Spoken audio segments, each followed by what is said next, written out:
Hi Errol, thank you for joining us today. If you could give us a quick overview about your experience in the service world, that'd be much appreciated. Thank you, Gary. Yeah, look, my background in automotive dates back. I've worked probably 1990. I joined General Motors in a field executive role, calling on service and parts dealers all over Victoria.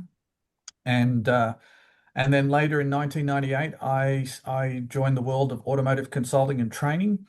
And since then, I've been fortunate to work in cars, trucks, earth moving, agribusiness, automotive, tire industry, with a number of clients. And I guess pre-COVID, a lot of my work was engaged by OEMs, working with dealer networks all over the Asia Pacific. And post-COVID, I tend to now do a lot more work with dealer groups and, talk directly to business owners in service and parts operations where they need a lot of help in different areas. And of course, where they can access different technology solutions like the one that AutoForce Digital offers. I'm happy to put them forward based on, what I've seen you guys do in the past. So, yeah, and I guess in addition to that, I've also had a national service development role with Honda Australia. So I'd like to think I know my way around a service department, but by no means am I an expert. What challenges are service departments facing in 2025, and how can technology actually meet those challenges? Um, okay, when we talk about challenges, there are a number. So, in terms of in the service department, trying to find technicians in particular that, will want to come and work in this environment is challenging. Nationally, we're at least 60,000 short. With regards to advisors, there are long days, long hours. Most of them start at 6, 7 and work to 5, 6. And I guess for the typical advisor, the amount of downtime between phone calls, between customers, it feels like nanoseconds when you're observing him in a lot of the, in dealership operational reviews that I do. But if you compare them to, say, a sales consultant, they may sell a car, then go back to their desk, then update their Facebook status, make a couple of calls, have lunch, wait for the next customer to come in. And it can be an hour between customers, whereas with advisors, they were basically always on every day. They're getting flooded with phone calls, flooded with inquiries. They have to make an enormous number of calls and follow-ups and things, and there's a huge amount of administration, particularly with some brands. The paperwork in itself will kill you if the job doesn't. So, yeah. So, and then again, I guess finding advisors with the mental toughness that can actually work in an environment where there's a high level of conflict. Sometimes they're in the business of constantly managing disappointment because that's not covered by warranty. And sorry, that won't be ready by 3 o'clock today. It's a very stressful environment. So, anything that I can do as a consultant to improve that environment and anything that I can put forward to them to help them deal with that level of complexity and that challenge definitely goes a long way to, I guess, running better service departments. To help service departments recruit and retain technicians, we've developed a solution where the technicians can be incentivized from the upselling of each video that they record. How do you think that'll work in the industry? Look, I think it's brilliant on a number of fronts. First of all, it's a poor mindset of any technician who says I'm a technician. And a lot of the times historically, I sell labor, I don't sell parts, and we would actually tell them, well, if you can find a part to be fitted to a vehicle, you've sold the labor. But again, not enough employees and dealerships actually understand just the huge cost that they face in day-to-day operating. And, if, for example, service departments were to celebrate the day of the month that the actual department breaks even, you'd be amazed at how many technicians would be horrified that it was one day before the end of trading or 2 days beforehand. So if they could understand just how much money needs to be generated to stay in the black for a service department, let alone the dealership, they would be more focused on actually being more efficient with their time and actually selling. But on the other side, I'm a big advocate that you need to treat employees as business partners. When the business does well, they get a share of the success. When it hits tough times, they tighten their belt. And one of the challenges that service managers have is they're trying to find an hourly rate for every technician because there's a wide range of skills. And typically, if they pay someone 52 an hour and someone else 47, inevitably technicians always talk and brag about the rates they're on and want to know if they're the highest paid. And then it creates a lot of animosity. So smart dealers today are putting everyone on the same rate for a first year, second year, third year, XYZ. And so I like the fact that if you could put them on performance incentives like what you're talking about here with the use of the technology, then there's a reward for effort, and then everyone's on the same base. But hey, the more you work, the more efficient you are, the more professional you are, the more you look after your family, and you also benefit your work family as well. So I think it's a very smart move. I would caution to put some control valves in, making sure that any upsells have been approved by the workshop controller, to ensure that we do have the available time to deliver on those. But that's a very small sort of caveat. Apart from that, it should improve service retention. It should improve technician morale. It should improve dealership profitability, and particularly when so many right now are challenged because of the challenges in trying to make cap price servicing profitable, for example. So particularly those vehicles that are outside of cap price servicing and those that need tires and those that need things that are not covered within cap price service. I don't think enough dealerships are leveraging those opportunities. They're just going with the flow at the moment. We also know it's a challenge to recruit and retain service advisors, and one of the problems there is that the millennials and Gen Z, they're not like the old school of upselling, and they really don't like confrontation. So technology is a great way, using a video to deliver the bad news. And also they're really comfortable with SMS, so they don't have that confrontation. How do you think that'll work for car dealership?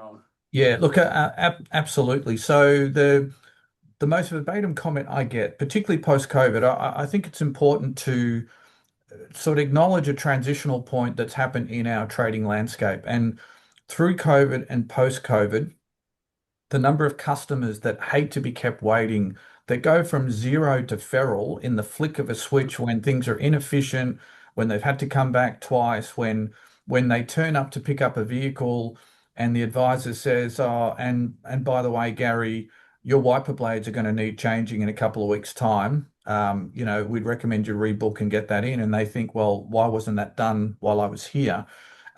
Very, very tough. And in fact, many are putting up signs to protect their staff about antisocial behavior won't be tolerated. We reserve the right to eject you from the building. So you're the sort of people that can work in frontline roles today. They're the sort of people that thought about joining the police force and said, no, that's not safe. I'll go and work in the automotive industry if I say tongue in cheek. But the most common thing I get from the business owners that employ my services is, Errol, post-COVID, this is not the A team working in the front line. This is not the B team. This is the C team. These are people we would never have employed post-COVID, but they just can't attract those people in the current environment. So we need you, wherever they are, we need you to take them forward by at least 25%. And so this is where things like the SMS functionality, the service cam that you offer, these are things that take a lot of pressure off a lot of, particularly the millennials that are new to our industry. Yes, they're not onboarded correctly. They don't understand the industry. They don't understand the brand.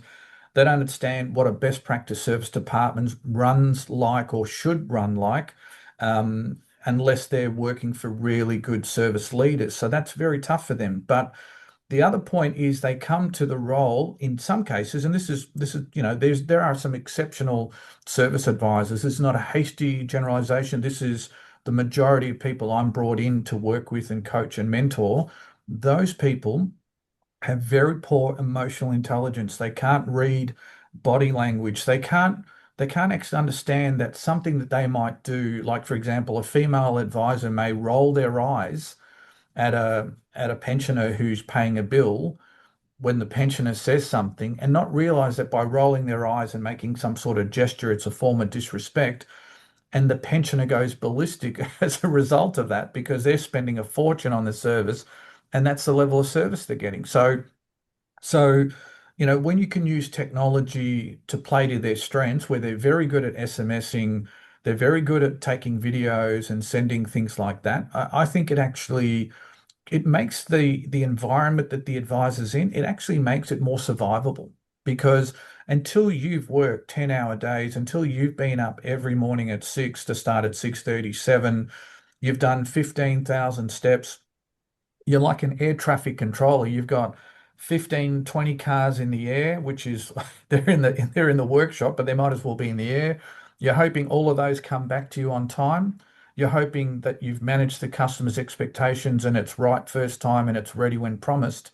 There's a lot of stress in doing that. And then during the day, you're getting all these emails from people wanting a quote on how to fit a bull bar to this vehicle or that vehicle, or I've got problems with my fuel economy. Can you do this? Can you do that? And those things are just getting in the way of their ability to do their normal job. And then you've got a lack of parts from some OEM suppliers. So you've got cars in the yard that are in the left side of your brain thinking, geez, when is that part going to come in? And I've got to ring that customer back and tell them when we'll actually start it, not when they can actually pick it up. There's a level of stress that you can't just comprehend until you've actually spent a lot of time in a service department. So when the AutoForce digital tool or technology can actually cut down a number of calls by more SMSing, when it can actually give you written authorization to proceed with a job because they've given an SMS saying, I approve the quote, go ahead, spend the $500. And when you can actually seamlessly send a quote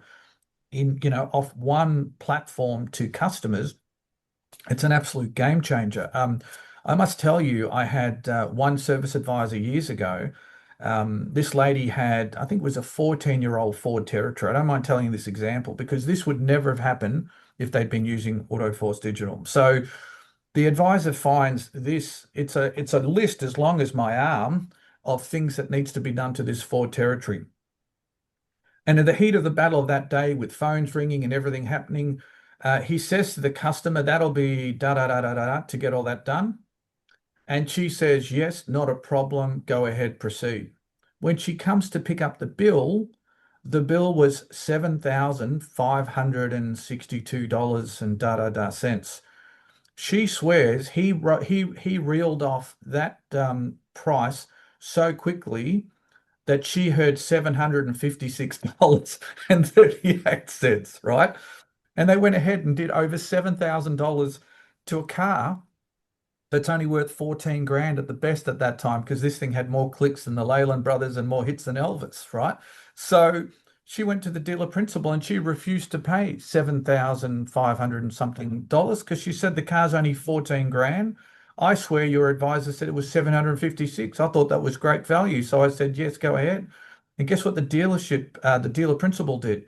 He made parts and service where half the bill each because they didn't have it in writing the approval to proceed. They didn't have a quote sent and they did not have in writing, right? And particularly, today, most dealerships, the standard operating procedure is you notify the customer on the back of the RO, you note time and date that you advise the customer about an upsell. But there should be a rule. Once it's over $500 or $1,000, you've got to get written confirmation. Otherwise, if it ever goes to a legal dispute, it's your word against the customers. So would never have happened if they were using AutoForce Digital. Right? Car dealerships are losing a lot of customers to franchises and independent workshops. There's lots of different reasons for this, but the leakage is quite severe, and they really need to do something to arrest it. What's your opinion? Look, you make a number of valid points, Gary. So the first, I think if you, and I've been paid to actually mystery shop and benchmark a lot of the independents over the years by various clients. The first thing to note is in the difference in the business model, generally speaking, a lot of independents, you're more likely to speak to the technician at the end of the day that's worked on your vehicle, whereas in a dealership you won't. So, Gary, you've heard me talk at a number of seminars about trust. Trust is not just a social driver, it's an economic driver. And the faster you can build trust with customers, the speed of doing business increases and the cost of doing business decreases because it takes less time once you've built trust with them to go ahead and get that job done. Yeah, the evidence is very clear. Let's do this, let's do that, let's proceed. And again, we look at dealerships. It's interesting to note that in country towns, country customers trust you until you give them reason not to trust you, and in city towns, city customers don't trust you until you win their trust. So service departments well, they need to do a lot more to build that trust, and they keep lifting their labor rates because they're under financial pressure to run a profitable business because there's a lot of compliance to OEM, there's a lot of equipment, there's a lot of gear, there's a lot of people you've got to pay.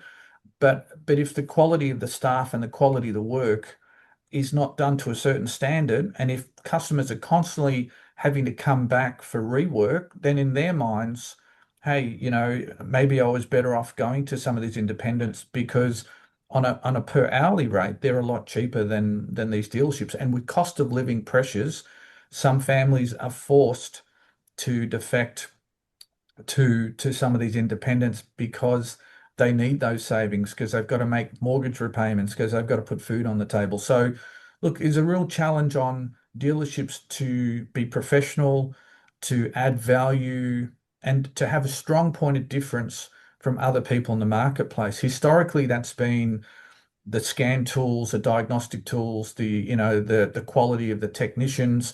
But the whole team has to be more professional, and the engagement and the customer experience has to be a lot better. And when you're in a scenario where you're turning up to a dealership, you're 10th in line waiting to be served by an advisor. You're getting to the advisor only to be told, sorry, we can't do a 1 o'clock pickup anymore, Gary. You're going to need to come back at 5. And then during the day, things don't go right. And when you pick it up, you're told you need to come back. You start to ask yourself, am I really getting value from this dealership? Because it's less likely to happen with those independents. They've waited a long time for you to come to them. They don't want you to go back to a dealership. So to be on a level playing foot, you do need this technology helping the advisors to engage properly. And but my experience would suggest that when you are using service cam, SMS, and these things, the professionalism should have a natural bump in your net promoter score for dealers. So, and then with your payment plan that you've got, through the payments thing, where this is virtually it's a free technology solution that pays for itself as you go along. I reckon it's one of the world's best secrets. I have to wear this polo shirt because when I talk about AutoForce Digital, they all think I work for the company. I just think it, but I just think, look, it's a great product, and I'm 100% a huge fan of what you've achieved in such a short period of time in coming to market, and I can only hope that we can spread the word to more dealers to make it a better environment for the advisors and to make the service departments more profitable. Because again, if you're at some of our seminars that we run, at a macro level, a 40,000-foot picture, dealerships today have an increase in floor plan, in rent, insurances, in labor costs. And on the other side of that equation, they've got a drop in revenue from margin compression with so much stock in the marketplace. So today, they are leaning very heavily on their service departments to keep them profitable. And when you're providing technology solutions virtually free of charge that do more than most of your competitors do, I'm just at a loss why more of them are not taking up the opportunity. So, if this video goes a long way to helping create an awareness for some of these dealerships, then I'm definitely all for that.